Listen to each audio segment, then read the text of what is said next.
मैंने गांधी को क्यों मारा? भाग 5 का 6। गांधी की नीतियों की खुली पोल।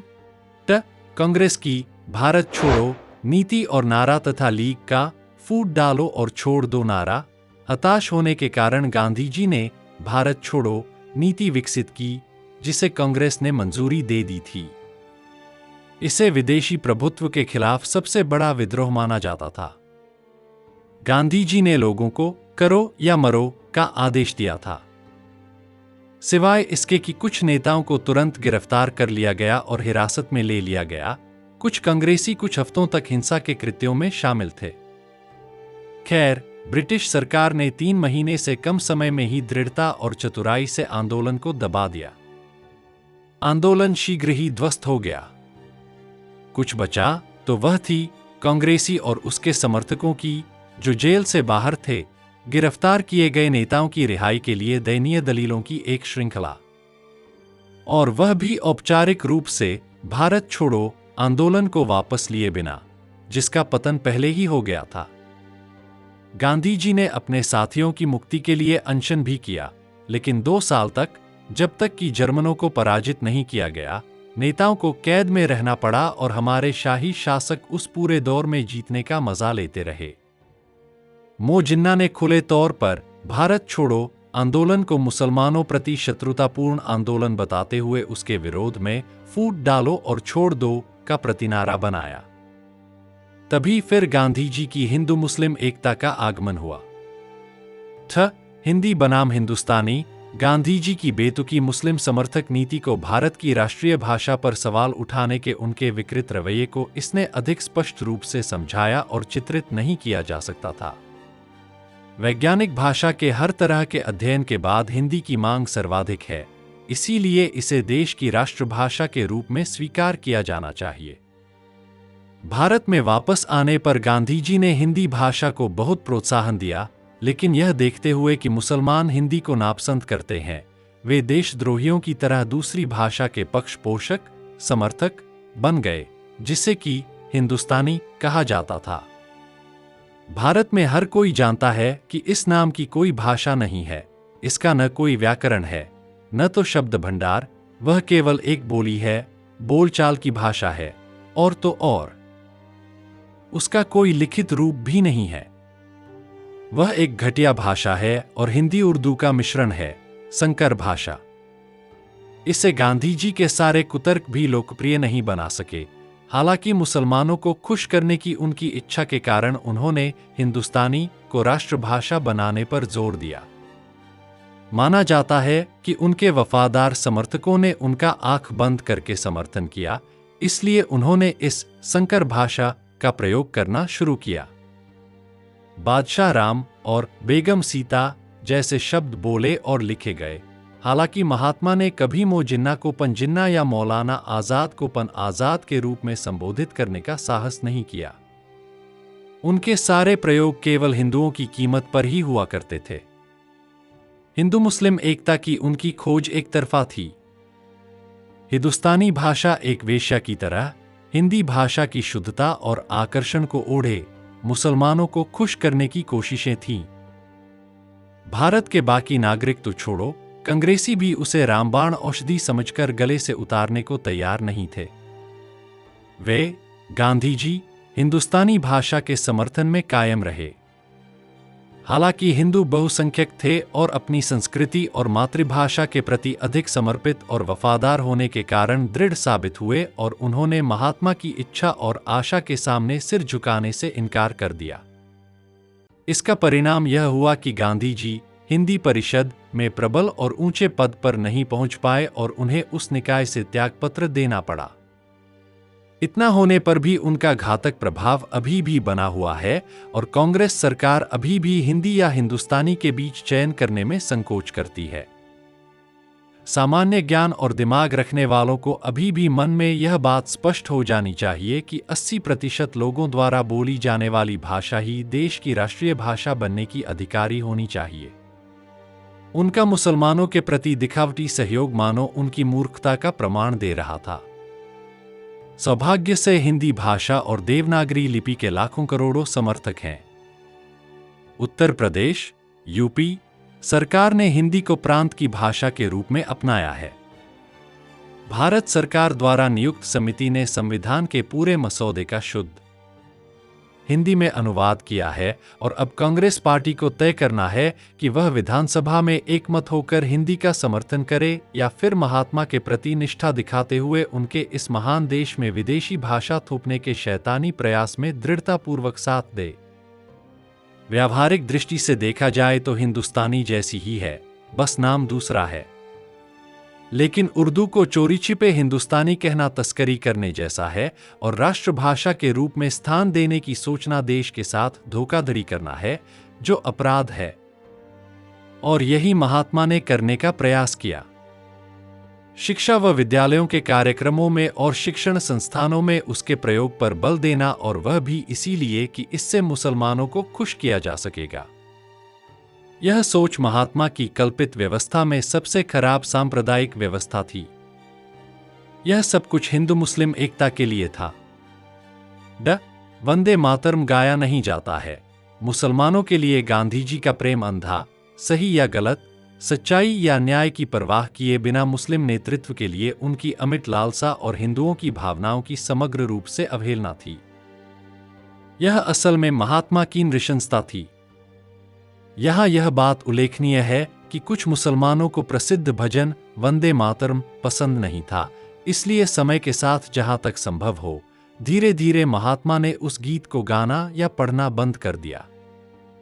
एक शताब्दी तक इस गीत को बंगालियों ने अपने देश के लोगों को एक राष्ट्र के रूप में अंग्रेजों के विरुद्ध खड़े होने के लिए प्रोत्साहित किया। विभाजन के झटके से कई वर्ष पूर्व 1905 में इस बंगाली गीत के गायन ने विशेष गौरव और लोकप्रियता हासिल की। बंगालियों ने अनगिनत सभाओं में मातृभूमि के प्रति समर्पण की शपथ ली और देश की आजादी की प्रतिज्ञा लेते हुए यह गीत गाया। ब्रिटिश प्रशासकों को कभी भी मातृभूमि बचाओ के मंत्र का सही अर्थ समझ में नहीं आया। इसीलिए 40 वर्ष पूर्व कुछ समय के लिए सरकार ने इस गीत के गायन पर प्रतिबंध लगा दिया था, जिससे इसकी लोकप्रियता देश भर में बढ़ गई थी। यह गीत सभी कांग्रेस और अन्य राष्ट्रीय विधानसभाओं में गाया जाता रहा, लेकिन जैसे ही एक मुसलमान ने आपत्ति की, गांधी जी अपने पीछे की राष्ट्रीय भावना को भूल गए और उन्होंने कांग्रेस को राजी कर लिया कि वह इसे राष्ट्रगान के रूप में गाने पर जोर न दे। अब मुझे समझ आता है कि क्यों उन्होंने गांधी जी रविंद्रनाथ टैगोर के जन गण मन के स्थान पर वंदे मातरम को अपनाए जाने पर जोर दिया। क्या एक विश्व प्रसिद्ध जाप के विरुद्ध निर्लज्जतापूर्वक की गई इस कार्रवाई से अधिक मनोबल गिराने वाली या दयनीय कोई बात हो सकती है? वह भी सिर्फ इसलिए था क्योंकि एक अज्ञानी कट्टर की जिद थी मुसलमानों को खुश करने की।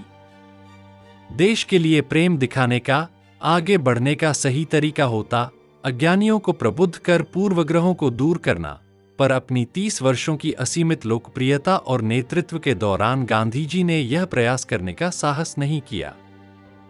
उनके विचार में हिंदू मुस्लिम एकता का अर्थ केवल मुसलमानों की इच्छाओं के समक्ष आत्मसमर्पण करना और उनकी इच्छाओं के आगे घुटने टेक कर उनकी जो इच्छा हो वह दे देना था।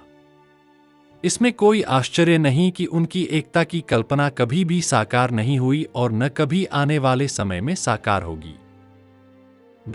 शिव बावनी वर्जित है। गांधी जी ने शिव बावनी का पाठ करने या पढ़ने से मना किया था। शिव बावनी एक हिंदू कवि द्वारा रचित 52 छंदों का एक सुंदर संग्रह है, जो शिवाजी की महान शक्ति और हिंदू समुदाय तथा उनके धर्म के लिए शिवाजी द्वारा प्रदत्त संरक्षण की प्रशंसा करता है। यहाँ मैं शिव बावनी के संग्रह से एक बंद प्रस्तुत कर रहा हूँ, जो इन शब्दों के साथ समाप्त होता है, यदि शिवाजी न होते तो पूरा देश इस्लाम का हो जाता। यहाँ मैं शिव बावनी पुस्तक का दोहा सुनाता हूँ, जो इन शब्दों के साथ समाप्त होता है। 44 काशी जी की कला जाती, मथुरा मस्जिद होती शिवाजी जो न होते तो सुनत होती सबकी, अर्थात काशी का साहित्य और इतिहास नहीं होता, मथुरा में मस्जिदें बनती। अगर शिवाजी न होते तो सभी लोग सुन्नी जाति के मुसलमान होते। लाखों लोगों के लिए यह समकालीन आनंद देने वाला इतिहास और साहित्य था, लेकिन गांधी जी को यह कभी अच्छा नहीं लगा। हिंदू मुस्लिम एकता का जैसा स्वप्न था वैसा ही है।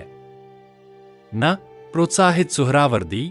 जब लॉर्ड वेवेल ने नेहरू को अस्थायी सरकार बनाने के लिए आमंत्रित किया तो मुस्लिम लीग ने अनंतिम सरकार में शामिल होने से इनकार कर दिया। उसके बाद से लीग नेहरू द्वारा गठित किसी भी सरकार के विरुद्ध सीधी कार्रवाई करने के लिए परिषद का निर्माण कर लेती थी। 15 अप्रैल 1946 को नेहरू के पदभार ग्रहण करने के तकरीबन 2.5 सप्ताह पहले कलकत्ता में हिंदुओं के खिलाफ बड़े पैमाने पर नरसंहार हुआ, जो 3 दिनों तक चला। कलकत्ता के भी राजनीतिक मामलों पर उनका साक्षात्कार लेने की अनुमति नहीं थी। तब केवल उनके सबसे आत्मीय और करीबी लोगों को उनके स्वास्थ्य के बारे में पूछताछ करने की अनुमति थी। श्री राजगोपालाचारी ने गांधी जी के कमरे में प्रवेश किया और पाकिस्तान को स्वीकार करने के लिए एक योजना तैयार की। गांधी जी ने उन्हें जिन्ना के साथ बातचीत करने की अनुमति दी। बाद में 1944 के अंत में गांधी जी ने मो जिन्ना के साथ 3 सप्ताह तक इस मामले पर चर्चा की और परिणाम यही निकला कि आज हम पाकिस्तान को एक अलग राष्ट्र के रूप में देख रहे हैं। गांधी जी मो जिन्ना के घर रोज जाते थे, उनकी प्रशंसा करते थे, गले लगाकर उन्हें बधाई देते थे, लेकिन मो जिन्ना को इस बात के लिए राजी नहीं किया जा सका कि वे पाकिस्तान बनने की मांग को छोड़ दें, जो उन्हें बहुत महंगा पड़ सकता था। हिंदू मुस्लिम एकता नकारात्मक दिशा में आगे बढ़ रही थी। द देसाई लियाकत समझौता आए 1945 में लोक प्रसिद्ध देसाई लियाकत समझौता हुआ। इसने मानो कांग्रेस के राष्ट्रीय लोकतांत्रिक निकाय के ताबूत में आखिरी कील ठोंक। उस समझौते के समय कांग्रेस के तत्कालीन नेता स्वर्गीय श्री भूलाभाई देसाई दिल्ली में केंद्रीय विधानसभा में कांग्रेस पार्टी के नेता थे। उन्होंने सभा असेंबली के लीग के नेता श्री लियाकत अली खान के साथ एक समझौता किया कि वे ब्रिटिश सरकार के साथ एक सम्मेलन का अनुरोध करेंगे, जिसका विषय होगा विश्व युद्ध की शुरुआत से ही भारतीय राजनीति में उसकी आजादी को लेकर बढ़ रहे प्रतिरोधों और समाधान खोजने की धीमी गति के कारण व उपाय। यह गृहीत था कि श्री देसाई ने यह कदम कांग्रेस कमेटी के किसी भी महत्वपूर्ण व्यक्ति के परामर्श के बिना उठाया था, क्योंकि 1942 से 1945 तक भारत छोड़ो आंदोलन के दौरान गांधी और पूरी कांग्रेस कार्यकारिणी को गिरफ्तार कर लिया गया और जेल में डाल दिया गया था। देसाई कांग्रेस के कुछ आजाद नेताओं में से एक थे। श्री देसाई ने मुसलमानों को कांग्रेस के साथ समान प्रतिनिधित्व की पेशकश की। इसी आधार पर उन्होंने वायसराय लॉर्ड वेवेल से सम्मेलन की व्यवस्था करने के लिए संपर्क किया। इस अनुरोध के प्राप्त होने पर तत्कालीन वायसराय लॉर्ड वेवेल ने लंदन के लिए उड़ान भरी और उक्त सम्मेलन करने के लिए लेबर सरकार की सहमति लेकर आए। उनकी घोषणा ने लोकतंत्र और राष्ट्रवाद के नाम पर बोले गए झूठ से देश को स्तब्ध कर दिया। वे कांग्रेस के प्रति पक्षपाती नजर आ रहे थे। वह घोषणा वास्तव में भारतीय लोकतंत्र की पीठ पर किया गया वार था। न्याय के हर सिद्धांत का उल्लंघन किया गया। कांग्रेस के सदस्यों ने शीघ्र ही इस राक्षसी प्रस्ताव को स्वीकार कर लिया। हालांकि जैसा कि बाद में पता चला कि प्रस्ताव को महात्मा का आशीर्वाद था, जो वास्तव में उन्हें ज्ञात था, उनकी सहमति से ही किया गया था। कांग्रेस पार्टी की पूर्ण सहमति के साथ यह तय किया गया कि भारत के 25% निवासियों के साथ ऐसा व्यवहार किया गया मानो वे 50% थे और 75% निवासियों के साथ ऐसा व्यवहार किया गया मानो वे 50% की आबादी के स्तर के हैं। वायसराय ने सम्मेलन में इसे धारण करने के लिए अन्य शर्तें भी निर्धारित कीं। वे थीं: 1. कांग्रेस की ओर से एक अनारक्षित प्रतिबद्धता और सभी राजनीतिक दलों के खिलाफ युद्ध का समर्थन करने के लिए जीत हासिल करने तक जाना। 2. सरकार एक गठबंधन निकाय तैयार करेगी, जिसमें कांग्रेस और मुस्लिम लीग के 5 प्रतिनिधि होंगे। इसके अलावा वंचित वर्गों, सिखों और अल्पसंख्यकों के प्रतिनिधि होंगे। 3. भारत छोड़ो आंदोलन होगा, बिना शर्त वापस ले लिया जाएगा और नेताओं को परिणामस्वरूप हिरासत में लिया जाएगा। 4. भारत सरकार अधिनियम 1935 के तहत हर तरह से प्रशासनिक सुधार के सभी उपाय किए जाएंगे। 5 नए समझौते में तत्कालीन समय के अनुसार ही गवर्नर जनरल और वायसराय उन्हीं पदों पर स्थितिगत रहेंगे, अर्थात नई सरकार के मुखिया बने रहेंगे।